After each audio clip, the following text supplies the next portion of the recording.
Assalamualaikum warahmatullahi wabarakatuh.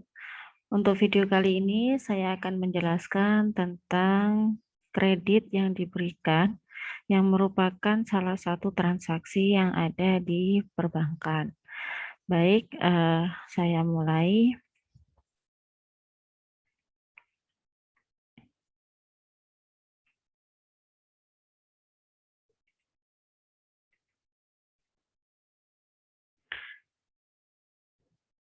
Kita ke definisi.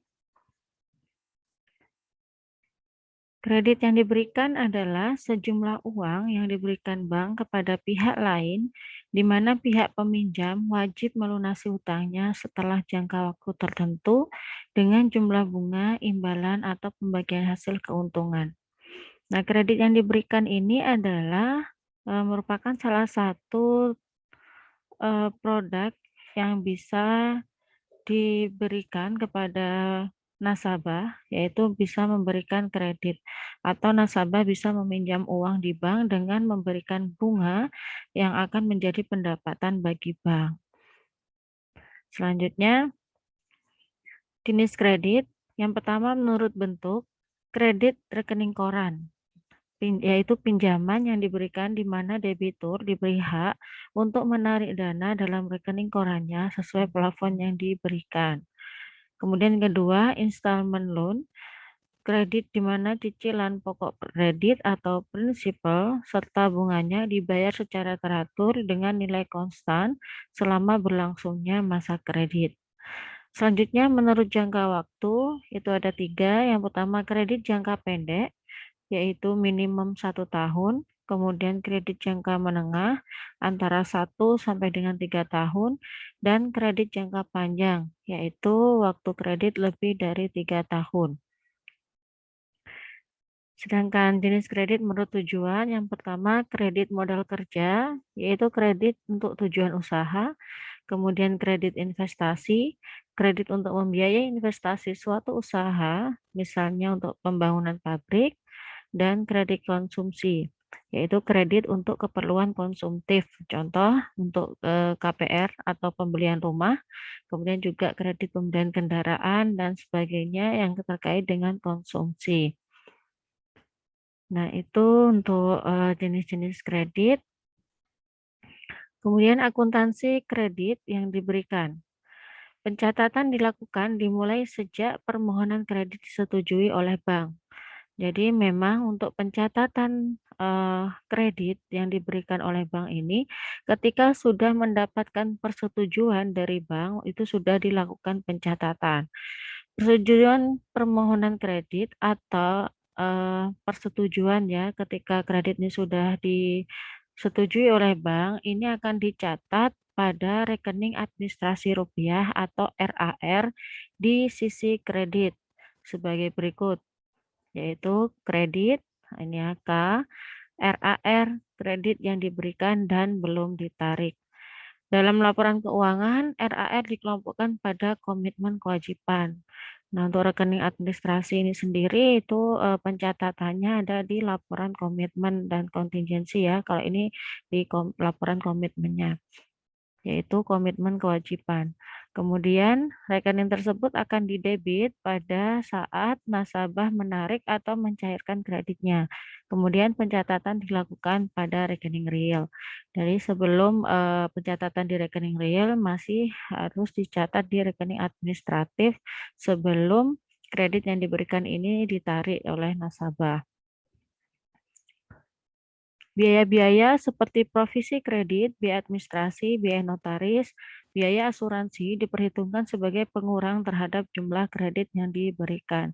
Jadi semua biaya terkait dengan pengajuan kredit tersebut ini akan mengurangi jumlah kas yang diterima oleh nasabah sejumlah kredit yang diajukan itu tadi ya. Jadi di kredit yang diajukan itu akan dikurangi semua biaya yang dibebankan.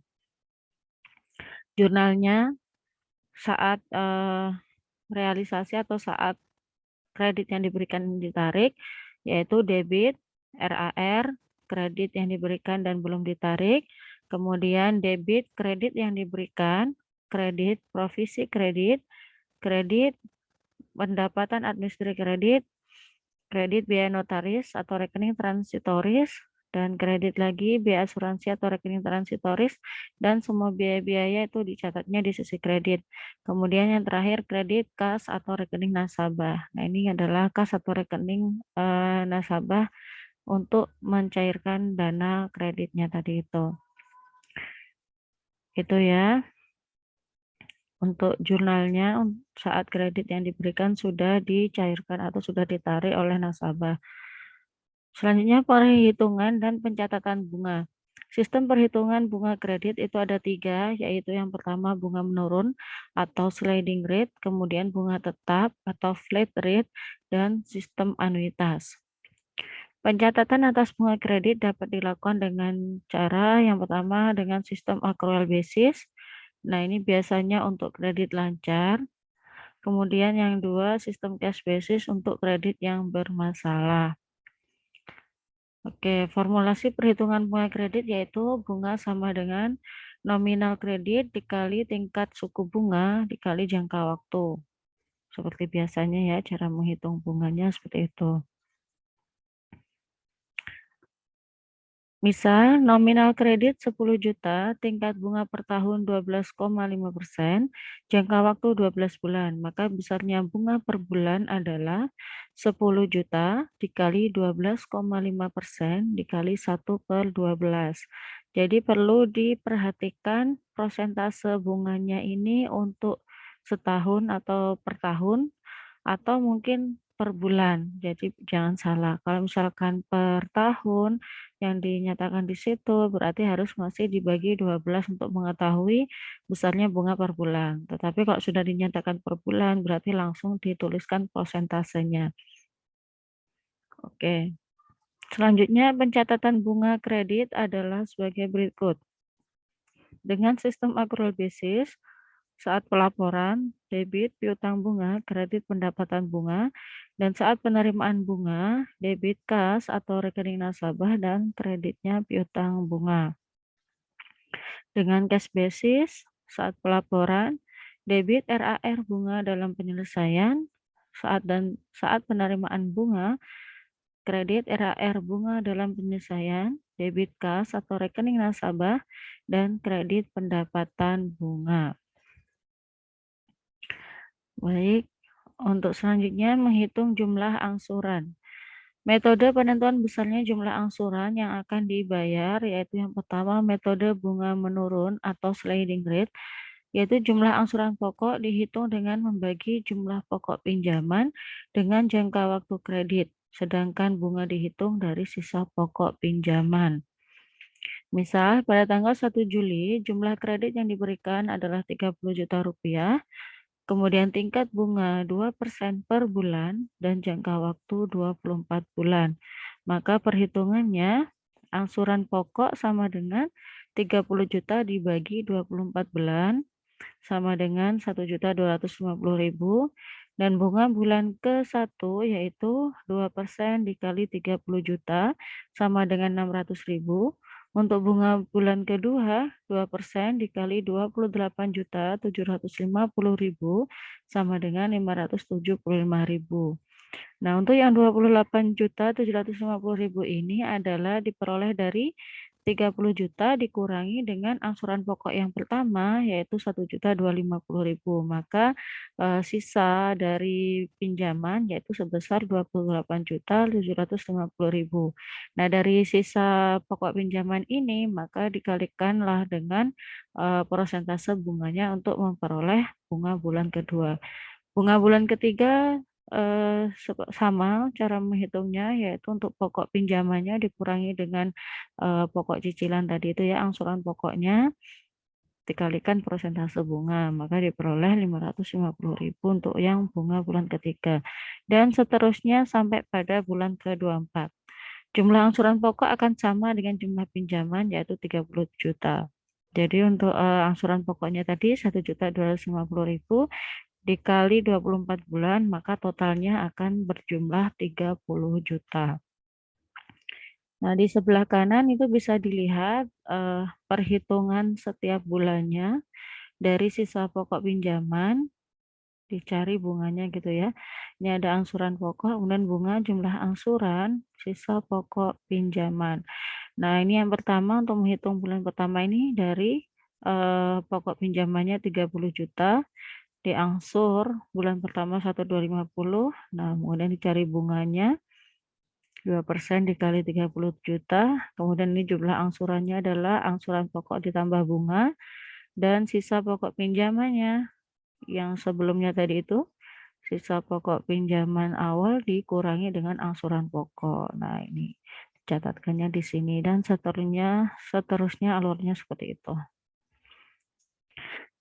Jurnal penyesuaian pada tanggal 31 Juli yaitu debit piutang bunga, kredit pendapatan bunga sejumlah 600.000 dan jurnal pada saat penerimaan angsuran tanggal 1 Agustus yaitu debit kas atau rekening tabungan nasabah 1.850.000, kreditnya adalah kredit yang diberikan 1.250.000 dan kredit piutang bunga 600.000.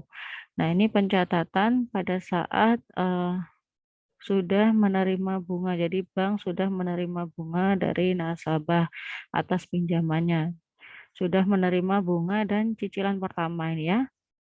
Ini untuk yang bunga yang diterima ini akan dicatatkan sebagai pendapatan ini karena ini accrual basis, jadi pendapatannya dicatatkannya di tanggal 31 Juli. Kemudian di sini tinggal mengurangi piutangnya. Nah, kemudian untuk yang kredit yang diberikannya ini akan berkurang di sisi kredit atas cicilan pertama atau angsuran pertamanya ini. Baik.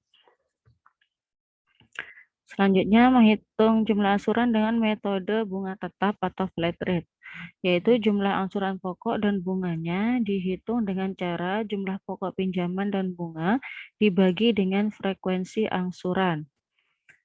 Perhitungannya, angsuran pokok sama dengan 30 juta dibagi 24 sama dengan 1.250.000 dan bunga per bulan sama dengan 30 juta dikali 24% dikali 2 tahun dibagi 24 sama dengan 600.000 rupiah. Nah, ini untuk bunganya 24% per tahun ya. Kemudian dibagi dengan 24 bulan. Jadi jangka waktunya adalah 24 bulan. Jumlah angsuran tiap bulan berarti 1.250.000 ditambah 600.000 yaitu 1.850.000. Jadi ini bunganya flat ya atau tetap selama 24 bulan tetap sejumlah 600.000. Maka jurnal penyesuaian setiap akhir bulan yaitu debit piutang bunga, kredit pendapatan bunga. Dan jurnal penerimaan angsuran tanggal 1 Agustus, debit kas atau rekening tabungan nasabah sejumlah 1.850.000, kreditnya adalah kredit yang diberikan 1.250.000 dan kredit piutang bunga 600.000. Nah, ini untuk jurnal pada saat penerimaan angsuran. Bank menerima kas atau memotong rekening tabungan nasabah, ya, maka pencatatannya ada di sisi debit dan kreditnya. Kredit yang diberikannya ini berkurang, dicatat di sisi kredit, dan piutang bunganya berkurang, dicatat di sisi kredit. Oke, ini udah saat penerimaan angsuran. Selanjutnya metode annuity, yaitu jumlah besarnya angsuran dihitung dengan menggunakan bantuan tabel tingkat bunga atau present value dari suatu anuitas. Pada contoh tersebut, tingkat bunga pinjaman atau I yaitu 24% per tahun atau 2% per bulan, jangka waktu atau N yaitu 24 bulan. Pada tabel anuitas I sama dengan 2%, N sama dengan 24, ditemukan DF atau diskon faktor sama dengan 18,9139. Jumlah angsuran setiap bulan sama dengan 30 juta dibagi dengan DF itu tadi, dibagi dengan diskon faktornya yaitu 18,9139 diperoleh jumlah Rp1.586.135. Nah, ini kemudian ini adalah angsuran pokok untuk jumlah angsuran setiap bulannya gitu ya. Jadi jumlah angsuran setiap bulan ini sudah terdiri dari angsuran pokok dan bunga. Bisa kita lihat alokasi jumlah angsuran adalah sebagai berikut. Kita lihat perhitungan untuk bunga bulan ke-1, yaitu 30 juta dikali 2% dikali 1 sama dengan 600.000. Nah, berarti angsuran pokoknya sama dengan 1.586.135 dikurangi 600.000 sama dengan 986.135. Nah, ini untuk yang pertama. Angsuran pokoknya 986.135, kemudian bunganya 600.000. Jumlah angsuran 1.586.135. Nah, berarti sisa pokok pinjamannya ini. Jadi sisa pokok pinjamannya 30 juta dikurangi dengan angsuran pokok. Ini ya. Selanjutnya untuk bunga bulan kedua yaitu 29013865 ini ya. Kemudian dikalikan 2% dikalikan 1 hasilnya 580.277. Ini untuk bunganya. Berarti angsuran pokoknya 1.586.135 dikurangi 580.277 sama dengan 1.5.858. Nah, ini angsuran pokoknya 1.5.858 dengan bunga 580.277. Jumlah angsurannya 1.586.135. Maka sisa pokok pinjaman 29013865 dikurangi 1.005.858. Tersisa 28.008.007 dan seterusnya sampai pada bulan ke-24. Baik, itu cara menghitung jumlah angsuran dengan metode annuity. Untuk jurnal penyesuaiannya, tanggal 31 Juli, yaitu mencatat debit piutang bunga, kredit pendapatan bunga 600.000, ini yang angsuran pertama ya. Kemudian jurnal penerimaan angsuran tanggal 1 Agustus, debit kas atau rekening tabungan nasabah, kredit yang diberikan, kemudian kredit lagi piutang bunga. Nah, ini jumlah yang harus dicatatkan. Untuk debit ini sejumlah angsuran ditambah dengan bunga, angsuran pokoknya ditambah dengan bunga yaitu 1.586.135. Kemudian kredit yang diberikan sejumlah angsuran pokoknya 986.135 dan piutang bunganya 600.000. Begitu juga dengan yang bulan kedua dan seterusnya pencatatannya sama. Untuk selanjutnya kita ke contoh. Pada tanggal 25 Juni 2019, Bank menyetujui permohonan kredit yang diajukan oleh Saudara Zaki. Nilai kredit yaitu 30 juta rupiah, jangka waktu 2 tahun atau 24 bulan dengan bunga 24%. Biaya yang dibebankan kepada debitur antara lain, yang pertama provisi kredit 0,5% dari nilai kredit, kemudian biaya administrasi Rp100.000, biaya notaris Rp200.000, asuransi kredit Rp100.000, dan biaya materai Rp12.000. Pada tanggal 1 Juli 2019, Bank merealisasikan seluruh kredit Zaki sebesar 20 juta langsung dikredit ke rekening gironya. Jadi yang 20 juta ini langsung dikredit ke rekening gironya Zaki, kemudian sisanya diterima tunai setelah dipotong seluruh biaya yang dibebankan kepadanya. Jurnal atas transaksi tersebut adalah sebagai berikut. Pada tanggal 25 Juni 2019, maka dicatatkannya di kredit RAR kredit yang diberikan dan belum ditarik nasabah sejumlah 30 juta. Kemudian pada tanggal 1 Juli 2019, debit RAR kredit yang diberikan dan belum ditarik nasabah sejumlah 30 juta. Kemudian debit kredit yang diberikan sejumlah 30 juta. Kredit giro Zaki 20 juta. Kredit profesi kredit 150.000, kredit pendapatan lain-lain administrasi 100.000, kredit premi asuransi kredit sejumlah 100.000, kredit giro notaris 200.000, kredit persediaan biaya materai 12.000, dan kredit kas senilai 9.438.000. Nah, ini untuk transaksi yang dilakukan oleh Zaki dalam kredit yang diberikan, bisa dilihat di sini jumlah kredit yang diberikan adalah 30 juta. Kemudian yang 20 juta ini diterimakan langsung ke Zaki melalui gironya. Maka di sini dikreditkan giro Zaki. Kemudian seluruh biaya yang dibebankan kepada Zaki untuk transaksi kreditnya ini dicatatkannya di sisi kredit.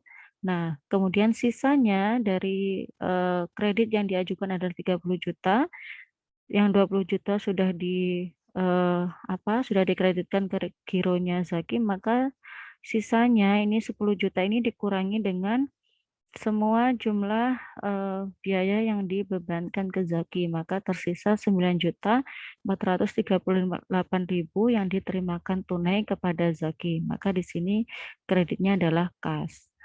Baik, itu adalah contoh transaksi dari kredit yang diberikan oleh bank kepada nasabah.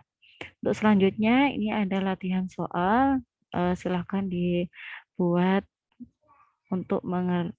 dibuat untuk latihan. Silahkan dikerjakan. Jika ada yang kurang paham, bisa ditanyakan. Baik, terima kasih atas perhatiannya. Itu saja yang bisa saya jelaskan. Jika ada pertanyaan, silakan ditanyakan kepada saya. Dari saya cukup sekian. Wassalamualaikum warahmatullahi wabarakatuh.